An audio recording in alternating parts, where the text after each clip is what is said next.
I prepared Thanksgiving dinner with all my love, but my son served me humiliation. He wanted to kick me out of my own home and lock me in an asylum to steal my inheritance. What he didn't know was that I was holding an envelope that would destroy his career in seconds. He thought I was a helpless old woman, but he found out I am his worst nightmare. Watch until the end and see how I turned the tables.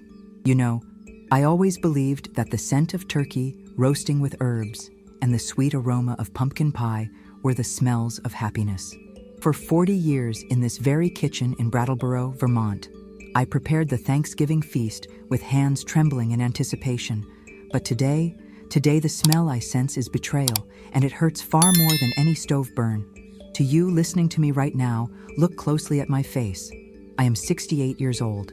Every wrinkle around my eyes was earned through sleepless nights tending to fevers, working 2 jobs to pay for Columbia Law School, and saving every penny so my son, Julian, could have what I never had. I made a man out of him, or at least, that's what I thought.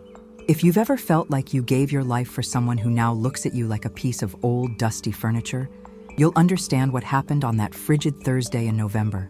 The day began with the typical gray New England sky. I was radiant. I wore my best linen dress, the one I saved for special occasions, and put on the pearls my late husband, Arthur, gave me before he passed. I wanted to be worthy of my son. Julian is now a big-shot lawyer in New York, married to Chloe, a woman who looks at my lace curtains as if they were infected with some contagious disease. When their luxury SUV pulled up on the gravel, my heart raced. I ran to the door, but I didn't receive a hug. I received a glance at a watch. "Mom, we only have 3 hours. The traffic back to the city is going to be chaos," Julian said, without even kissing my cheek. Chloe followed right behind, her high heels clicking on my hardwood floors as she complained about the smell of an old house. I swallowed hard. After all, it was Thanksgiving. I wanted peace, but peace is an illusion when you are feeding a snake at your own breast. During dinner, the silence was cut only by the sound of silverware. I tried to reminisce about Julian's childhood stories, from when we were poor and shared a single roasted chicken with gratitude. That's when the poison began to drip. Chloe laughed, a nasal, cruel laugh. "Julian, darling, how did you survive such tackiness? This house is claustrophobic." I waited for my son to defend me, but what he did was worse. He looked at me with a contempt that pierced my soul. "Really, Chloe, my mother refuses to evolve. Actually, Mom, since we're all here, we need to talk about your future. You're no longer at an age to care for this mansion. We've already looked at a facility in New Jersey. It's modern, you'll have company your own age, and we can sell this property to invest in my new firm." I felt the floor vanish beneath me. My hands, still holding the platter of potatoes, began to shake. "Sell the house, Julian? This is our family home. Your father died here. I gave my blood to pay off this mortgage so you would have a roof." He slammed his fork onto the plate, the sound echoing like a gunshot. "And what do you want? A medal? You're a burden, Martha. Look at yourself. You're stuck in the past, smelling of grease and mold. You're holding us back. Selling this house is my early inheritance right. You're going to the facility, and that's final." He didn't know.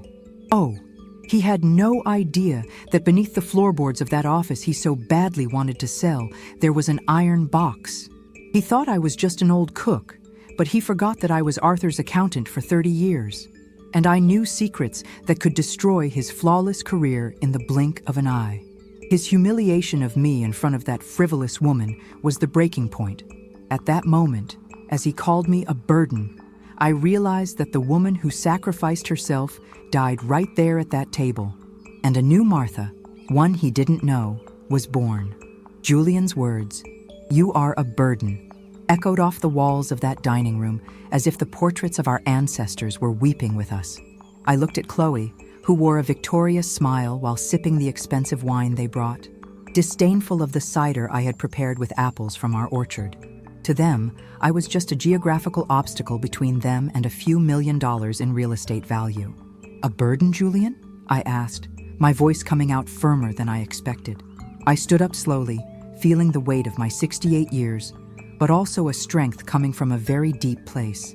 "I've cleaned up your mess for 30 years. I hid your failures, paid your gambling debts in college so your name wouldn't be tarnished before your career even began. And now, you want to lock me in a hospital room so your wife can buy a penthouse on Park Avenue. Chloe let out an affected giggle. Oh, Martha, don't be melodramatic. It's for your own good. You can barely climb the stairs. Besides, Julian needs this capital. His firm is going through a necessary expansion. I knew that look on Chloe's face. It wasn't expansion. It was desperation. I saw her designer bags, but I also noticed how Julian nervously checked his phone every 5 minutes. As I said, I was an accountant. I know how to read the signs of someone drowning in debt while trying to maintain the appearance of luxury. Expansion, Julian? Or are you trying to cover the hole you left in your client's trust funds? I threw the bait, and his reaction was immediate. His face turned pale, then red with fury. He stood up, knocking over the oak chair that had belonged to his grandfather.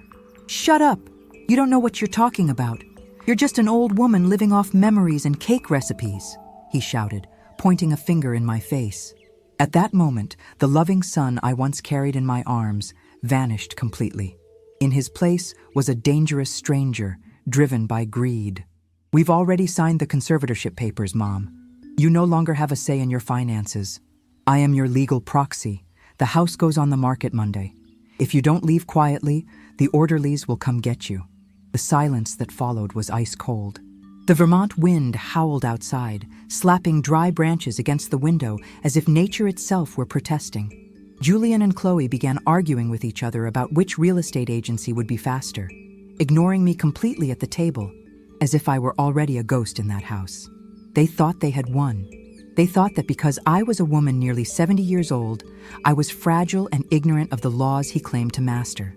But Julian committed the fatal mistake of every villain. He underestimated the person who taught him how to walk. While they made plans with my estate, I retreated to the kitchen, pretending I was going to get dessert. My fingers touched the cold key hidden inside the flour jar, the key to Arthur's safe. Inside, there weren't just jewels or money. There was Arthur's true will, one I never revealed because I wanted Julian to earn things on his own merit. But now, his merit was cruelty. I returned to the room, but I didn't bring the pie. I brought a brown envelope, old and sealed with wax. You've talked a lot about rights and inheritances today, I said, interrupting their discussion about the price per square foot. But you forgot a basic legal detail that you, Julian, seem to have ignored in your haste to discard me. He laughed, a dry, soulless sound. Mom, I'm one of the best lawyers in New York. What could you possibly know about the law that I don't? I know what your father wrote 3 days before he died, I replied, placing the envelope on the wine-stained table. And I know that this house, and every penny you think you'll inherit, has a dignity clause. Julian looked at the brown envelope with a mixture of mockery and a slight shadow of doubt he tried to hide. Chloe, on the other hand, didn't even bother to stop filing her nails. Mom, stop the theatrics. Dad left everything to you in a life estate, and as your proxy, I decide what to do with the assets. It's simple, he said, reaching out to take the envelope dismissively. Don't touch it, I said, and my voice sounded like the crack of a whip. He hesitated. You've always been arrogant, Julian. Did you think your father, a man who built an empire from nothing, would leave his wife's livelihood at the mercy of a son who showed signs of greed since he was 20? I opened the envelope calmly. I pulled out not just a paper, but a set of notarized documents and a letter written in Arthur's firm, elegant handwriting. This is not the will that was read at the funeral, I began, feeling a solitary tear fall, but without breaking eye contact. Your father knew you'd get involved with complicated people. He knew the luxury of New York could blind you. That's why he created a family protection trust. This house, the surrounding land, and the bank accounts are not in my name, and much less in yours. They belong to a foundation. Julian let out a nervous laugh. A foundation? That's ridiculous. I am the direct heir. You were the beneficiary, Julian. Were, I emphasized. Clause 14b is very clear. If the beneficiary demonstrates manifest ingratitude or attempts to coerce the widow into leaving her residence against her will, he is automatically disinherited. And more, Julian. The foundation has the power to audit every penny sent to you in the last 5 years. His face went from red to a deathly gray. He knew what that meant. He knew the millions he spent to maintain Chloe's lifestyle, the sports cars and the penthouse parties, weren't gifts, but advances on an inheritance that was now evaporating before his eyes. Chloe finally stopped what she was doing. "What is she talking about, Julian? The money is ours. You said the old woman had nothing." "Shut up, Chloe," he screamed. But this time it wasn't at me. He snatched the papers from my hand and began reading frantically. His eyes jumped from line to line, looking for a loophole, a mistake, anything to save him. But Arthur was impeccable. He was a man who protected what he loved.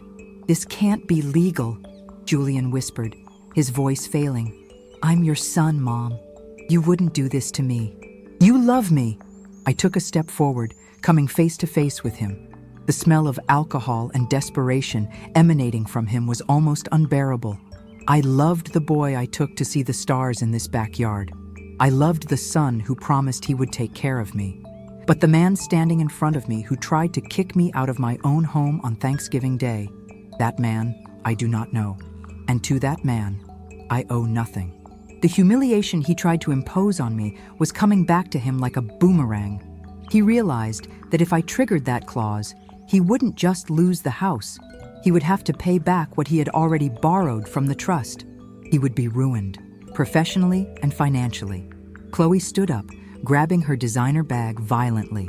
"I'm not staying here listening to this old woman's delusions and watching you lose everything, Julian. If you don't fix this now, I'm leaving." The tension was so great the air felt electric. Julian looked at his wife, then at me. He was between a rock and a hard place. And that was when he made his second mistake of the night. He tried to lung at me to tear the documents, but he forgot that I wasn't alone. Julian lunged. His face was deformed by greed, his eyes bloodshot. He tried to rip the documents from my hands with a violence I never imagined he would use against his own mother. "Give me that now. You're crazy. You're senile. No one will believe what a demented old woman says," he growled, squeezing my wrist hard. I didn't scream. I didn't cry. I just looked deep into his eyes with a coldness that made him hesitate for a millisecond. That was enough time for the kitchen door to swing open with a bang. "Let her go now, Julian. Or the next paper you sign will be your own arrest warrant." The voice was deep and authoritative. Julian let go of my arm immediately, stumbling back. In the doorway stood Samuel Higgins, our neighbor and the county sheriff for 20 years. Samuel was my late husband Arthur's best friend, and the man I had discreetly texted as soon as Julian mentioned the facility in New Jersey. "Sam, what are you doing here? This is a family matter." Julian tried to compose himself, straightening his expensive blazer, but his hands shook like leaves in the wind. "Family matters end when they turn into assault and attempted fraud, kid," Samuel said, walking into the center of the room. He placed his hand on my shoulder, a gesture of protection I hadn't felt in years. I heard enough from the porch. "Martha, are you okay?" "I am now, Sam," I replied, taking a deep breath. I looked at Chloe, who was pale, trying to hide behind her husband. "Julian, you always thought I was alone in this house, but in this town, people look out for each other. Samuel isn't just the sheriff. He is one of the trustees of the foundation your father created." The final blow of mercy was being served. Julian realized that the trap he set for me had closed around his own neck. Samuel placed a recorder on the table. "I've recorded your confession regarding the illegal sale of the property and the attempted forced conservatorship. As a lawyer, you know this is the end of your professional license in any state in this country." The silence that fell over the room was heavy, suffocating. Julian fell to his knees, not out of repentance, but out of defeat. He began to sob, a pathetic scene for a man who, minutes ago, felt like the master of the universe. "Mom, please, don't do this. If the Bar Association finds out, I'll lose everything. Chloe will leave me. I have debts you can't imagine." Chloe, hearing the word debts, took a step forward, but not to console her husband. "Debts? What debts, Julian? You told me we were partners in that firm." The argument started right there. A mutual exchange of accusations between two beings driven only by money. I watched them from the head of the table, the place that always belonged to Arthur, and that I now occupied with full authority.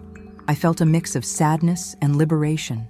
Sadness for the son I lost to arrogance, and liberation knowing that I would never again be humiliated inside my own home. "Samuel," I said, my voice cutting through the chaos of their voices, "please escort Mr. and Mrs. Sterling to their car. Thanksgiving is over in this house. And Julian, don't worry about the facility in New Jersey. I've already made a donation in your name to the local homeless shelter. Perhaps there you will learn the real value of a roof." Chloe marched out huffing, her heels clicking as she cursed, while Julian was led out with his head low, lacking the courage to look me in the eye one last time. When the door closed and silence finally returned, Samuel looked at me with compassion. "You were brave, Martha. Arthur would be proud." I looked at the dining table, full of fine china and untouched food. "I did what had to be done, Sam, but now, I think I really need a moment." I thought that would be the end of the night, but as I was clearing the table, the phone rang. It was an unknown New York number. When I answered, a trembling voice on the other end said, "Grandma, it's Sarah. I ran away from home. Can I spend the holiday with you?" Hearing the word grandma, my heart, which until then had been petrified by fury against Julian, softened instantly. Sarah was only 17. I only saw her in social media photos, always with a sad look and clothes that looked like armor. Julian said she was rebellious and didn't like the countryside, but now I understood the truth. He used her as just another accessory for his perfect Manhattan life. "Sarah, honey, where are you?" I asked, my hand gripping the phone as Samuel, the sheriff, paused at the door, realizing something serious was happening. "I'm at the bus station in White River Junction, Grandma. I took a bus in secret. Dad, he wanted to send me to a boarding school in Switzerland just so he wouldn't have to pay my child support to Mom and Chloe. She said I was an unnecessary expense." Her voice broke into a sob that ripped through my soul. "I have nowhere else to go." I looked at Samuel and pointed to his coat. He understood immediately. "Tell her the sheriff is on his way to get her right now," Sam whispered. While Samuel went to meet Sarah, I sat in my armchair and opened Arthur's iron box again. I began to read the financial records I had been tracking in silence. Julian wasn't just broke. He was embezzling money that belonged to Sarah's educational fund. He was stealing his own daughter's future to support Chloe's jewelry and his own vices. 2 hours later, the door opened. Sarah walked in. She was pale, with deep, dark circles under her eyes and a worn-out backpack. When her eyes met mine, she didn't hesitate. She ran into my arms and cried like the child I never had the chance to cradle. "They were going to sell me, Grandma. Not for money, but for convenience," she confessed between sobs, while I served her a warm plate of the food Julian had called trash. "Dad said, if I told anyone about the documents I saw in his office, he'd leave me with nothing." "He has no power anymore, Sarah," I said, stroking her hair. "Today, your father discovered that the burden he wanted to discard is the one who holds the key to his life." Sarah told me sordid details. Julian was being investigated for money laundering in a New York real estate case. He needed the sale of my house not just to expand, but to pay criminal defense lawyers and avoid prison. He was willing to throw his own mother and his own daughter into the fire to save his own skin. That night, while Sarah slept in Julian's old room, now cleansed of any shadow of the man he became, I made a decision. I wasn't just going to protect myself. I was going to counterattack. I picked up the phone and called the foundation's lawyer. "Prepare the paperwork to terminate parental rights and transfer custody of Sarah to my name. And send the evidence of the embezzlement to the New York District Attorney's office. If Julian wants to play like a shark, he's going to find out that I am the ocean he's going to drown in." Sweet Martha, the grandma who baked pies, was still there. But the Martha Sterling who survived harsh winters and built a legacy with Arthur was in command. Julian thought Thanksgiving would be my end. Little did he know it was just the rehearsal for his great fall. Winter in Vermont is usually relentless, but no cold outside could compare to the ice Julian Sterling must have felt in his veins when federal agents knocked on his door on Park Avenue just 3 days after that fateful Thanksgiving dinner. While I sat on my porch, wrapped in a handmade wool shawl, watching the first snowflakes fall over the oaks, the phone rang. It was Samuel. "It's done, Martha. The documents you handed over about the protection trust and the evidence of embezzlement were the nail in the coffin. His office has been sealed." I hung up the phone and breathed in the fresh mountain air. I felt no pleasure in his fall. No mother feels pleasure in a son's failure. But I felt an overwhelming relief. Justice isn't about revenge, it's about restoring balance. Julian thought my age made me invisible, but it was exactly my experience that allowed me to see through his lies before he even sat at my table. The fallout was immediate. Chloe, true to her superficial nature, didn't wait for the first trial. As soon as Julian's accounts were frozen by the foundation, she vanished, taking only what remained of her jewelry, leaving Julian alone to face the courts and the disgrace. He tried to call me, crying, begging me to withdraw the complaint, calling me mommy, but I didn't answer. There are pardons that can only be granted by God, and there are consequences that must be faced by men. Sarah, my granddaughter, became my new son. The girl who arrived here with a shattered soul flourished. She discovered that life isn't made of designer windows, but of real moments. She enrolled in the local school, and for the first time in years, I saw a genuine smile on her face as she helped Samuel tend to the horses on the neighboring farm. She was no longer an unnecessary expense. She was the heir to a strength that Julian never understood. The house, which Julian wanted to sell to turn into numbers in a bank account, became a refuge.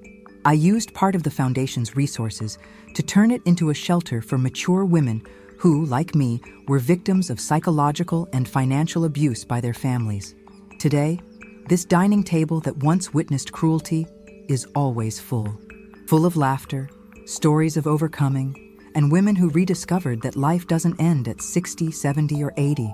In fact, it might just be beginning. You know, the world often tries to convince us that after a certain age, we are just spectators in our children's lives. They look at us as if we were yellowed pages of a book that has already been read. But what Julian forgot is that a book only ends when the author writes the final period. And I, Martha Sterling, still have plenty of ink in my well. If you are going through something similar, if someone you love makes you feel small or disposable, remember my story. Do not accept the role of the victim they try to impose on you. You have a story, you have value, and above all, you have the right to be the protagonist of your own life until the very last second. Today, when I look at Julian's empty chair at the table, I don't feel loss. I feel peace. I feel Arthur's presence approving of every choice I made. And when Sarah comes running into the kitchen asking for another slice of pie, I realize that the greatest revenge against those who humiliated you isn't hate. It's being happy, being free, and being the master of your own destiny. Spring always returns to Vermont, and it has finally returned to my heart. This was Martha's story. If you believe that respect for a mother is sacred and that justice may be delayed but never fails, leave a like. Subscribe to the channel for more stories of triumph like this one, and comment the name of your city so I can give you a heart. Turn on notifications so you don't miss the next secret revealed. Until next time.